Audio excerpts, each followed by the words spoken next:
Last weekend, I did something special.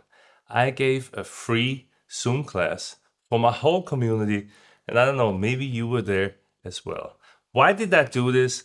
Because we are currently celebrating the 5-year anniversary of Total Guitar Transformation. So, this video today is also something really special. You've heard me talk on this channel mainly about improvisation for intermediate guitarists that are wanting to break out of their plateau level and start playing with more expression and more creativity. If that is you, then you are always at the right place here at Total Guitar Transformation. But today, I don't want to talk about just one specific topic. I want to talk about the overall approach, namely the LLG method, the layered lead guitar method. Many people watching this channel already have my ebook. Now we also have a little members area with little lessons about all 7 layers. Why do I want to talk about this? Because this was the topic of our special class this Saturday, and I saw what an impact these teachings can have for guitarists that have no structure in their practice. We get flooded with information, so sometimes it's just better to really reduce on what we're actually working on and focus in and make sure that these foundations get rock solid. That's why in this YouTube lesson, I want to summarize 5 of the key moments from that class. The whole class was like 1 hour, 40 minutes long. And I'm going to put the link down below here to the full class. So if you want, you can watch the full thing. But I'm going to summarize the 5 key points for you so you can watch them and get the most out of it for you. Here we go.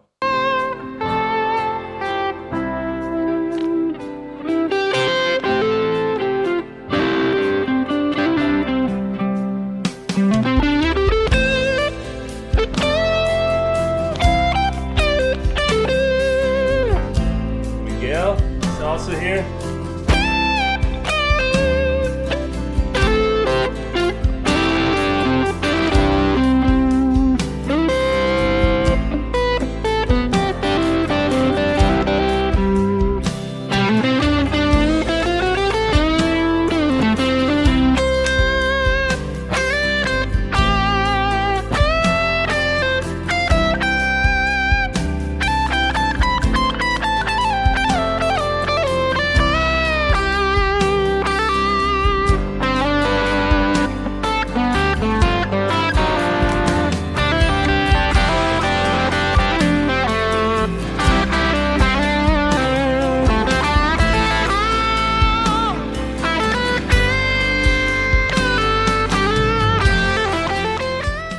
And please apologize if this video is not gonna be the usual crisp, high definition YouTube quality that you're used from me.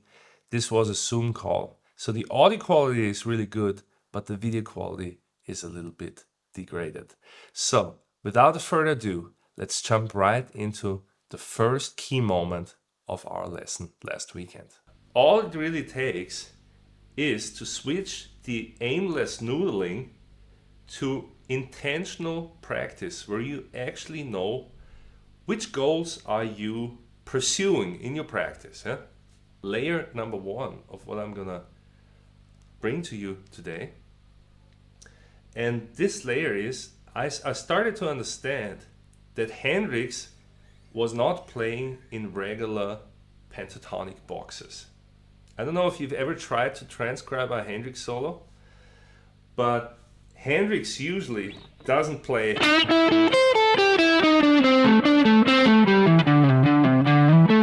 He doesn't play licks like that, or you'll almost never hear him play something like that, which a lot of intermediate guitarists will play licks like that, right? You probably played that lick before, or like licks like that. You don't hear that from Hendrix. What you will hear from Hendrix is stuff like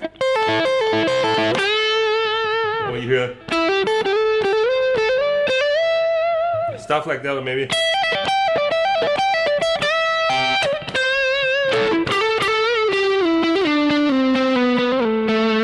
stuff like that, yeah? So what I realized, one of the light bulbs that I had was that Hendrix looks at the fretboard a lot in the horizontal plane, on this axis. The extreme of that is to play on one string, yeah? And maybe I can remind you of the solo of Purple Haze. I don't know how many of you know that solo. I'm gonna play it real quick, if I can find it here. Purple Haze solo. Let's listen to that.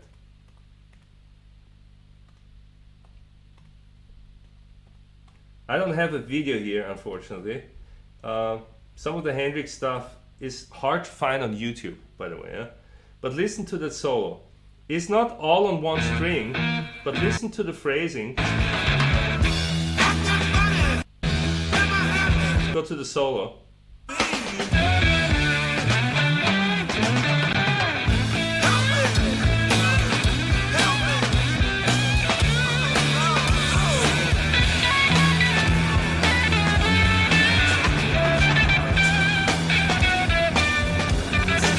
Do you see this, hear this very weird kind of solo, right? I mean, it goes first.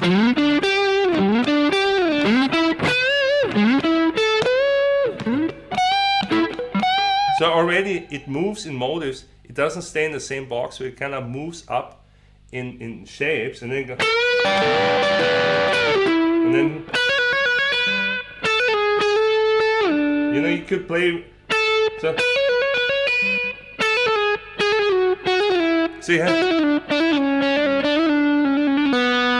kind of has that movement, right? Like on one string, of course he plays across the strings too, but if you take this element to an extreme, you end up with this.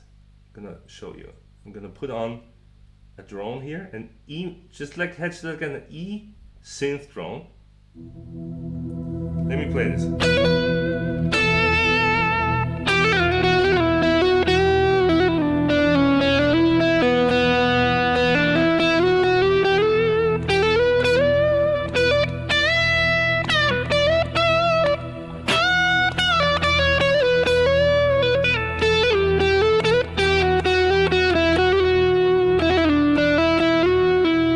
Sounds very interesting, right? Almost sounds a little Middle Eastern. Before we continue, I want to share with you that this video today is sponsored by my Black Friday offer. I wanted to do something special for our 5-year anniversary. And the main problem that I observe guitarists like you having is not the knowledge. You can get the knowledge anywhere here on the internet, but it's the implementation, the execution. That's why I've put together a special 90-day mentoring offer where 20 people are able to work with me directly, have me watch their homework videos, meet with me on weekly Zoom calls, and start tracking your practice to actually get results. If you want to learn more about this Black Friday offer, then also go down to the link below there with the Black Friday special. There you can watch the full replay of the LLG lesson and send me a brief application that I'm going to respond to with a personal invite to join my Black Friday offer. But let's keep on going with the lesson. You should look at them as little nucleus seeds that you can modify 100 times and get hundreds of licks out of each archetype. I'm going to give you an example. The first archetype, or let's say the only archetype that I'm going to cover here today, if you want to get to know all the archetypes, you know, you can get the LLG book. There's already a collection of 25 licks in there that has 5 archetypes, that covers all 5 archetypes. Of course, my TGT students and we go over this very diligently. So, First archetype, the Chuck Berry archetype. It comes from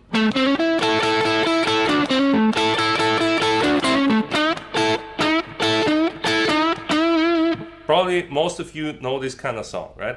The Chuck Berry, very typical kind of lick, yeah? Now this Chuck Berry archetype was adapted by Hendrix. He played it something like this. Then we also had David Gilmour. He took the same lick and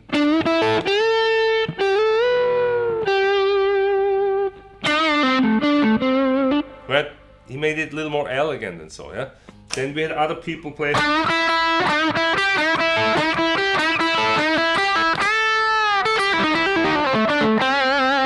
It became more flashy, it became more notes, you know, but at the principle of it, this movement is one of the most common phrasings in electric guitar.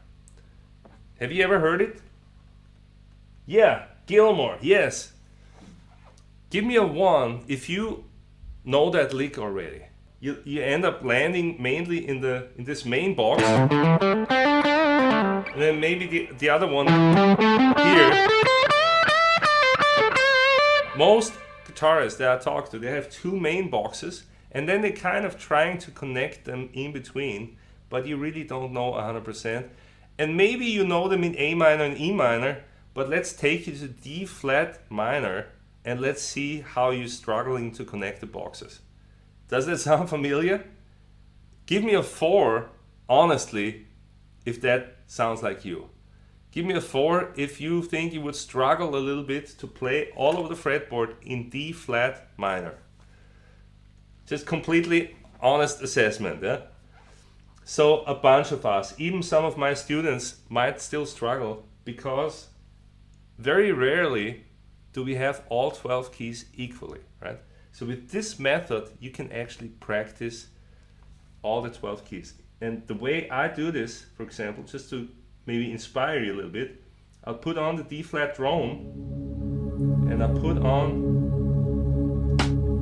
the drum groove and then just start with the lowest possible position and I do the fluid pentatonics. That's it.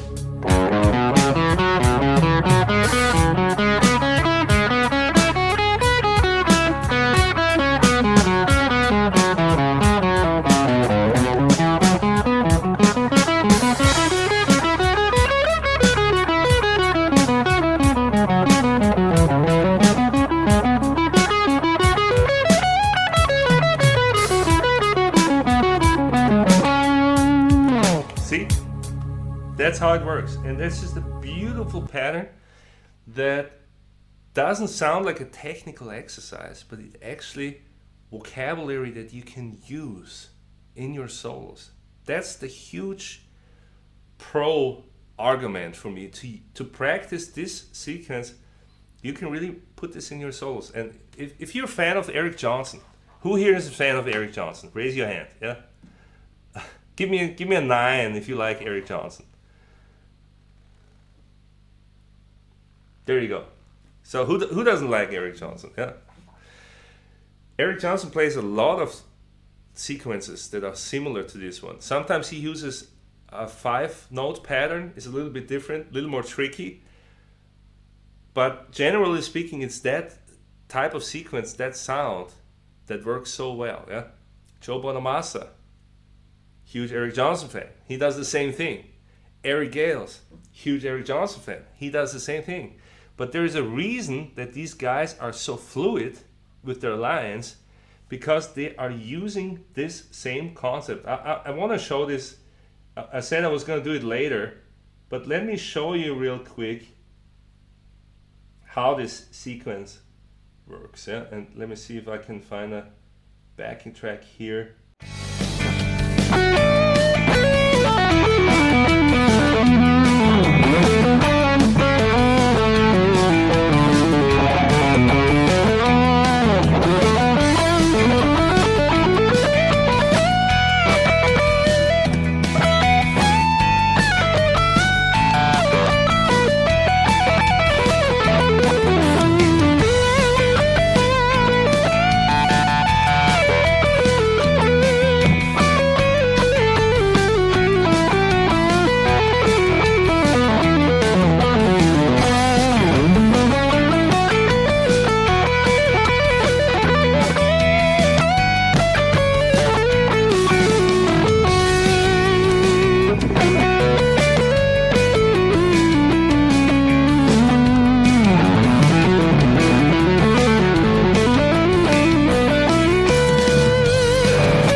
do you think? Could you hear that sequence in action?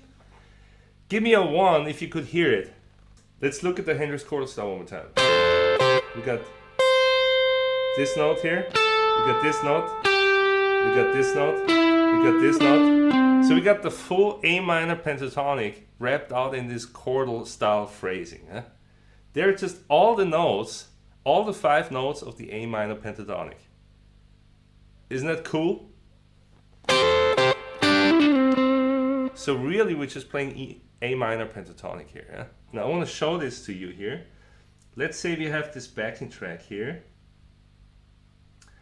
Here is backing track in, let's do this track here in C. Do we have this track in C? C major, yeah? Check it out.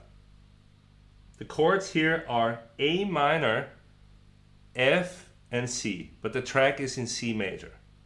Check this out. I'm gonna first play A minor pentatonic, and then I'm gonna do the chordal style. Yeah? This is just A minor.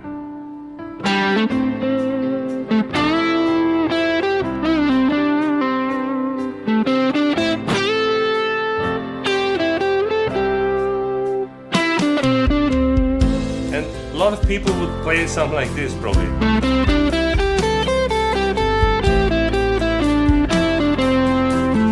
Right? I don't know if you can recognize yourself playing.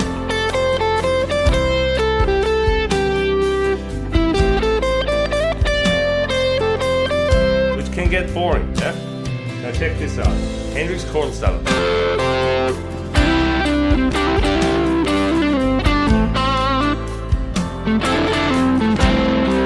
Same notes.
Yes! What do you think? Do you like this kind of soulful playing type? Give me a 3 if you dig this approach. The sixes, harmonizing the sixes, and a few pentatonic licks, you can create a beautiful solo. Yeah? Give me a 1 if that makes sense. Just the 3 elements, yeah? And great, 1, 1, 1. Yeah, you guys all get it. I saw a 0.5, yeah? Nice, you'll get there, don't worry. So, even just with those 3 layers, yeah? I would argue that many soul, rock, blues guitarists totally get away with these 3 layers or elements. And pretty much all of them use them, yeah? Doesn't matter if it's Hendrix or if it's Stevie Ray Vaughan. David Gilmour doesn't play too many sixths, but he plays a bunch. He plays some chordal style. He plays some archetypes. It depends. The mixture makes the style of the player. Yeah? Think of John Mayer. Yeah, John Mayer plays the heck out of those sixths and chordal style. Yeah. He's a perfect example of using all 3 layers pretty much equally. Yeah? Great. So you just watched all 5 highlights of our LLG lesson. And I can just tell you from watching hundreds of my students that this method really works. But it's not enough to just know stuff. You actually need a clear plan of execution, and you need a feedback loop. You need someone that can share with you what to do better, what to focus on, and especially what not to work on, because most likely you are right now working on too many things at the same time. So if you want to have my direct help and work with me for 90 days, then you can now take advantage of this Black Friday offer that's still ongoing till tomorrow, November 28th. So you gotta hurry up. But go down there, fill out an application, and I will get right back to you. In that sense, keep on rocking and maybe see you on the other side.